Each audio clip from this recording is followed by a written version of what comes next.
জানো তো, আর আমি ওই গলিতে যাইনি। আবার অনেক দিন পর ওই গলিতে যাব।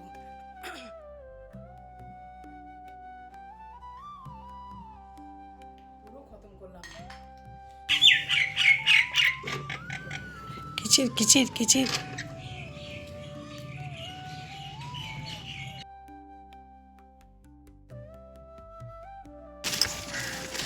হ্যালো বন্ধুরা, সুপ্রভাত তোমাদের সকলকে জানাই। আর এখন শুক্রবার সকাল 7:30 বাজে। আমি যাচ্ছি টিঙ্কুর বাড়িতে। সকাল সকাল কেন যাচ্ছি? ওই যে বেলাতে অনেক রোদ টোদ উঠে যায়, আর আসাও অসুবিধা কাজের ফাঁকে। সকাল সকাল কাজ যেগুলো আছে ওর বাড়িতে করার, সেগুলো করে চলে গেলে সুবিধা। এখন যাই ওর বাড়িতে। কাজ বলতে কি, ওই এটা সেটা একটু দেখিয়ে দেওয়া, বলে দেওয়া, যেগুলো হয় আর কি। কিছুদিন আগে তো এই সবের ভেতর দিয়ে আমিও নিজেও গেছি, আরও প্রথম একটু তো দেখিয়ে দিতে হয়, বুঝিয়ে দিতে হয়, তার জন্যই যাওয়া। গতকাল না যেতে পারিনি সারাদিনে, ভেবেছিলাম বিকেলবেলা যাব, কিন্তু আর সময় হয়ে ওঠেনি, তাই জন্য এখন যাচ্ছে। এবার ফিরছি গো, 8:30 হয়ে গেছে। যদিও টিফিনটা বানিয়ে এসেছি, গিয়ে চট করে স্নান করে বরকে খেতে দেবো, তারপর ঠাকুর ঘরে পুজোটা ভাবছি সেরে নেব।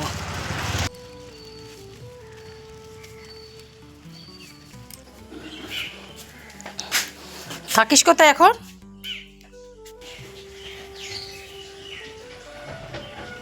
থাকিস কোথায়? হাই, গা ভর্তি পিঁপড়ে উঠছে। হঠাৎ হঠাৎ এখন যে কোথায় থাকে না, মাঝে মাঝে এরকম আসে, এসে খাবার খায়, খেয়ে আবার চলে যায়। আর এখন বন্ধুরা ওই 9:10 হবে। আমি তো টিঙ্কুর বাড়ি থেকে এসেই স্নান সেরে নিয়েছিলাম, কিন্তু তখন আর না ঠাকুর ঘরে আসা সম্ভব হয়নি। বরকে খেতে দিলাম, ওকে একটু অফিসের জন্য ফল কেটে দিলাম, ও অফিস গেল। তারপর তো আমাকে আবার ফ্রেশ হতে হলো, মানে জামা চেঞ্জ করতে হলো, হাত পা ধুতে হলো। তারপর এখন এসেছি ঠাকুর ঘরে, আর এখন বাগানে যাচ্ছি আমি ফুল তুলতে।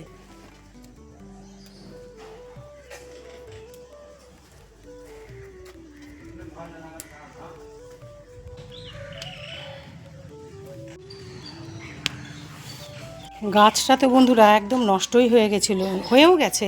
এই যে গাছ পড়ে দেখো, কত বড় গাছ, কতটুকু হয়ে রয়েছে। এরই মধ্যে দেখো আজকে ছোট্ট একটা এই জবা ফুটেছে, মায়ের চরণে দেওয়া যাবে, নিয়ে নিই। কত বড় হয় বলো তো এই জবাটা, আর এখন দেখো কতটুকু ফুটেছে। আসলে ওই যে গাছটা নষ্ট হয়ে গেছে। দেখা যাক, আবার তো হচ্ছে, পাতা টাতা দেখো নতুন পাতা গজাচ্ছে, কুড়ি বেরোচ্ছে।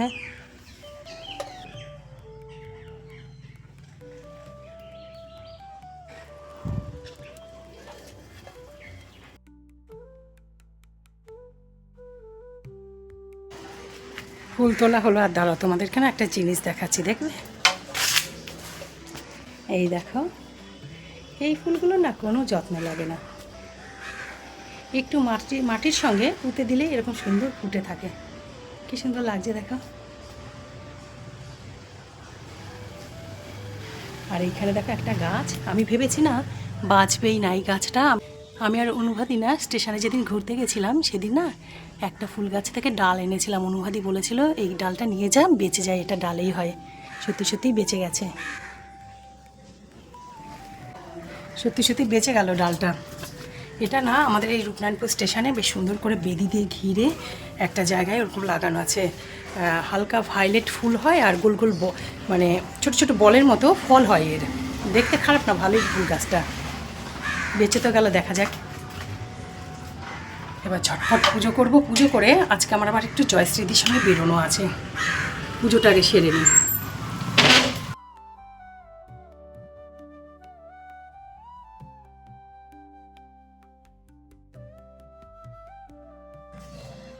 এই ফুলটা মায়ের চরণে দেবো, এই ছোটো ফুটুক আর যাই ফুটুক। অনেকদিন পর ফুটেছে, গাছটা একদমই নষ্ট হয়ে গেছিলো।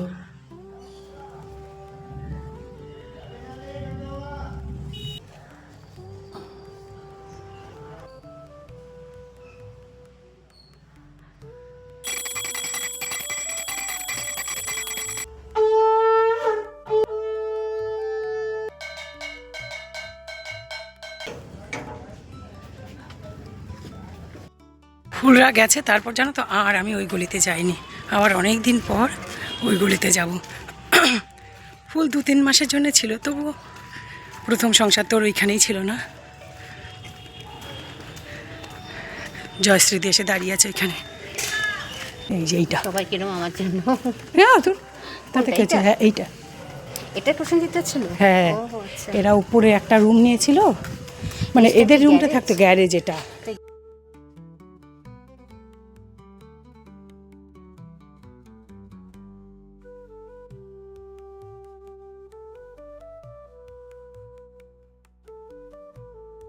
কি সুন্দর ফুলটা দেখো। যাও ঘরে যাও, গরম লাগবে, যাও ঘরে যাও। কিন্তু মনে হচ্ছে নিয়ে মাথায় দিই, কিন্তু না থাক। গোলাপ গাছ, সাদা গোলাপ। গোলাপ গাছটা কি সুন্দর নিচে উঠেছে। আমারও মরে গেল, 2, 3, 4টে মরে গেল। বৌদির বাড়ি কি সুন্দর উঠেছে বিকেলে। ফুলরা যাবার পর জানো তো বন্ধুরা, আমি আর এই বাড়ির দিকে তাকাইনি, এই গলির দিকেও তাকাইনি। আসলে কি বলতো, প্রসেনজিৎদের নিজেদের বাড়িটা যখন রেনোভেট হচ্ছিল না, তখন ওরা 1.5 বছরের জন্য এই বাড়িতে ভাড়া এসেছিল। আর তখনই তো বিয়েটা হয়েছিল না। আর এই বাড়িতেই ফুল বউ হয়ে এসেছিল, 3 মাস এখানে সংসারও করেছে। তারপর তো এখান থেকে ওরা চুচুড়া চলে গেল। আমার না এইগুলিতে এখন আর আসতে ভাল লাগে না। আর আজকে হঠাৎ এতগুলো দিন পর এই গলিতে বা এই বাড়িতে কেন এলাম বলো তো? আসলে কি বলো তো, জয়শ্রীদির না একটা বড়সড় ভাড়া বাড়ির দরকার। দীর যে বাড়িটা আছে না, যেখানে আমাদের মল্লারের ক্লাস হয়, বাড়িটা তো বিশাল বড়, কিন্তু দীর বাড়িতে না একটা বড়সড় রেনোভেট হবে। তাই জন্য কিছুদিনের জন্যে দীর একটা বড়সড় ভাড়া বাড়ির দরকার। তাই জন্যই দেখতে এসেছিলাম বাড়িটা।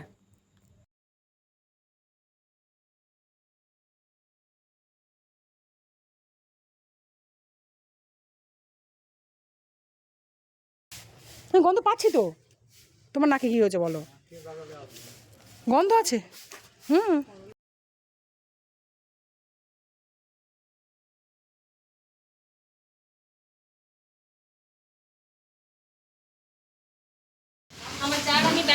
হ্যাঁ হ্যাঁ হ্যাঁ হ্যাঁ হ্যাঁ, ঠিক আছে। ঠাকুর প্রণাম করতে যখন ইচ্ছা হবে চলে আসবে। রাস্তার ধারে আছে বলেই তো।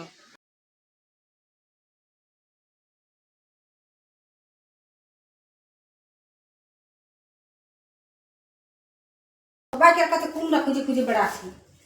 চোখটা কম। জল দাও অল্প। লেবটা খা, চপটা তো কাজ করি। চপটা ভালো। আমি চপ খাই না, সেই মানুষ চপ খাচ্ছে। ভালো হয়েছে, গরমটা দিচ্ছে মাকে।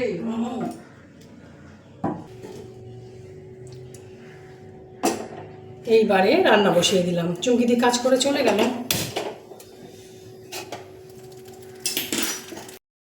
জল পড়তে শুরু করেছে, পাম্প ভর্তি হয়ে গেছে।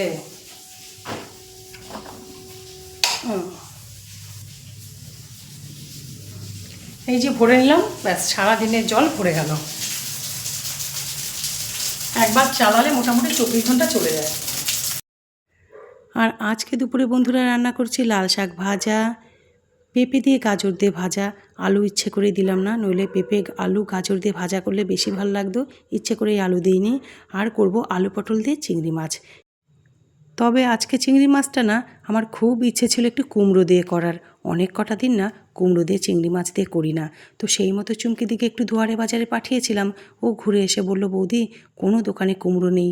1-2টো দোকানে উঠেছিল, সেগুলো শেষ হয়ে গেছে। ও হাতে করে পটল নিয়ে এসে। আর কি করা যাবে, আলু পটল দিয়ে চিংড়ি মাছ দিয়েই করি।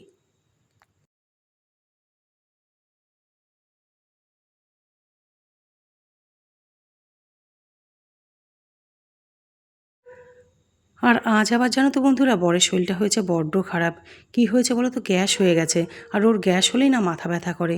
যখন অফিসে যাচ্ছিল না, তখন বলছিল যে মাথাটাও ডিপ ডিপ করছে, কিন্তু অতটাও না ব্যথা করছিল না। অফিসে গিয়ে ওর খুব কষ্ট হয়েছে। ফুল এইমাত্র ফোন করে বলল, মা বাবার জানো তো খুব শরীর খারাপ হয়েছে, মাথা ধরে গেছে। একদমই জানো তো বন্ধুরা কথা শুনতে চায় না। খাওয়া দাওয়া নিয়ে না ভীষণভাবে অনিয়ম করে, মানে মারাত্মক লেভেলে অনিয়ম চলে। যা হয় আর কি, গ্যাস হয়ে যায়, খালি পেটে থাকে অনেক সময়। আর এত কম খায় না, এত কম খেলে হয় নাকি। আমার মেয়েকে নিয়ে জানো তো এত অসুবিধে নেই, যতটা বরকে নিয়ে রাগ ধরে যায়। এত অবাধ্য না, কথা শুনতে চায় না। ফুলকে না যখন যেটাই দিয়েছি খেয়ে নিয়েছে, কিন্তু বরকে বাপ রে বাপ, যদি 5-6 বছরের বাচ্চা থাকে না, সেরকম একদম।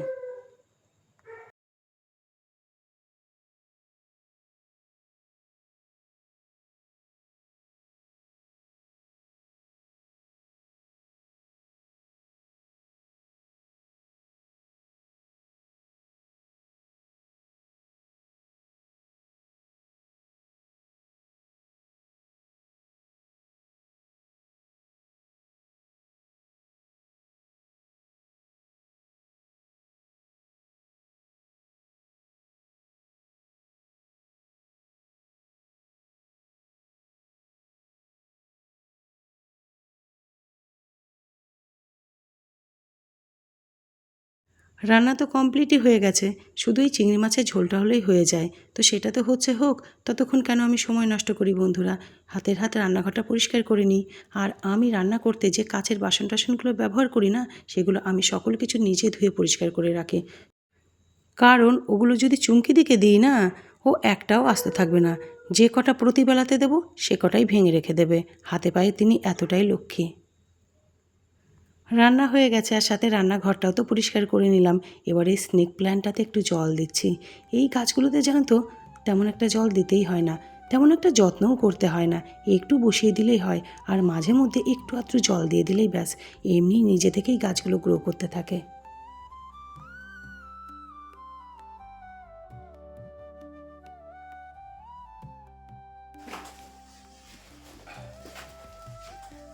আর এখন বন্ধুরা খাওয়া দাওয়া হয়ে গেছে, এখন ঘড়ির কাঁটাতে একদম 3:30 বাজে।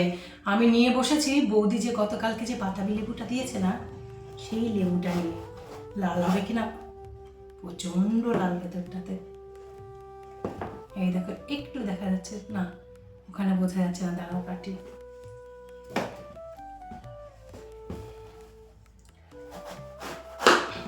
তবে আমি পুরোটা ছাড়াবো না, অর্ধেকটা আজকে আর অর্ধেকটা কালকে, কারণ পুরোটা কে খাবে। পেকেছে গো, এই বেশিরভাগটাই রেখে দিই।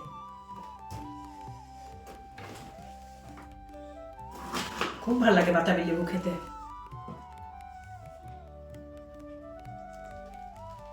ফুল তো মানে মারাত্মক ভালোবাসে।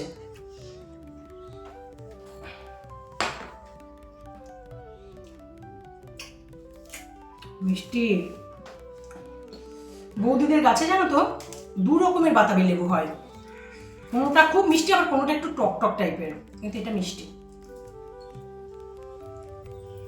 একটু চিনি নিলাম, তারপর দেখো দিচ্ছি বিট লবণ। কি বলে জানো বন্ধুরা, ব্ল্যাক বিট লবণটাকে ব্ল্যাক সল্ট। তারপর দিচ্ছি খুব কম পরিমাণ লঙ্কার গুঁড়ো। এখানে কাঁচা লঙ্কাও দেওয়া যায়, তবে আমার লঙ্কার গুঁড়ো দিতে ইচ্ছে করলো তাই দিলাম। এটা না হাত দিয়ে মেখে নিই, হাত দিয়ে মাখলে বেশি ভালো হবে। কখনো কখনো না বন্ধুরা খাবারে হাত লাগাতে হয়। খাবারে যখন হাত লাগানো হয় না, তখন হাতের ছোঁয়াতে খাবারের টেস্ট দ্বিগুণ বেড়ে যায়। ভাবছো জ্ঞান দিচ্ছি, না গো বন্ধুরা, হাত দিয়ে মেখে মেখে খাওয়া আর চামচ দিয়ে তুলে তুলে খাওয়া আমরা খাই, সুবিধার্থে খাই, দরকারে খাই, প্রয়োজনে খাই, কিন্তু হাতের ছোঁয়া খাবারে দিলে সত্যিই খাবারের টেস্ট দ্বিগুণ 4 গুণ বেড়ে যায়। এবার আমি দেখি মাখাটা কেমন হয়েছে। এর মধ্যে 2-1 ফোঁটা সর্ষের তেল দেয়, যেটা আমি এখন দিলাম না, ইচ্ছে করলো না।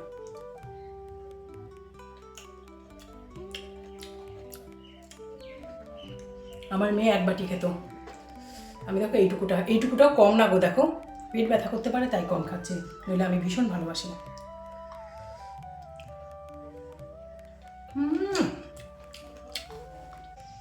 চুলটা না ঘামে ভিজে গেছে, পুরো ঘামে ভিজে গেছে ভেতরটাতে।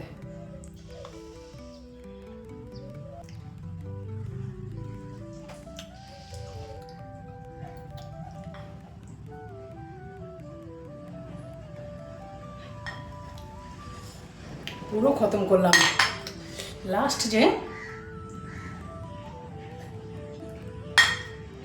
ঝোলটা ছিল না, অপূর্ব। যারা বাতাবি লেবু এরকম মেখে খেতে ভালোবাসো তারা জানবে যে এটা কতটা টেস্টি। তবে বন্ধুরা আমি কিন্তু আমার আজকের ব্লগ এখানেই শেষ করব। তোমাদের সঙ্গে আবার আমার দেখা হবে নতুন আরেকটি ফ্রেশ ব্লগে।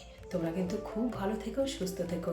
তোমাদের সঙ্গে আমার আবার দেখা হবে, আর অনেক অনেক গল্প হবে, সারা দিনের গল্প হবে, আমার জীবনের গল্প হবে। আমি তোমাদের গল্পও শুনতে চাই, তোমরাও আমাকে তোমাদের গল্প বলবে। কি বন্ধুরা, বলবে তো? তাহলে আজকের মতো এখানেই রাখছি, আগামীতে দেখা হবে। Bye, tata.